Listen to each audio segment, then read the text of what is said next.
কবি জয় গোস্বামীর একটা খুব সুন্দর কবিতা, আমরা তো অল্পে খুশি। আমরা তো অল্পে খুশি, কি হবে দুঃখ করে? আমাদের দিন চলে যায় সাধারণ ভাত কাপড়ে। চলে যায় দিন আমাদের অসুখে ধার দেনাতে, রাত্রিরে দুভাই মিলে টান দিই গঞ্জিকাতে। সব দিন হয় না বাজার, হলে হয় মাত্রা ছাড়া। বাড়িতে ফেরার পথে কিনে আনি গোলাপ চারা। কিন্তু পুঁতব কোথায়? ফুল কি হবেই তাতে? সে অনেক পরের কথা, টান দিই গঞ্জিকাতে। আমরা তো অল্পে খুশি, কি হবে দুঃখ করে? আমাদের দিন চলে যায় সাধারণ ভাত কাপড়ে।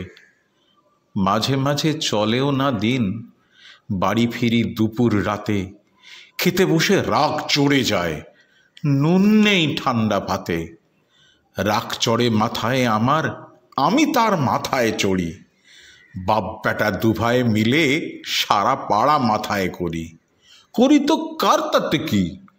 আমরা তো সামান্য লোক, আমাদের ভাতের পাতে লবণের ব্যবস্থা হোক।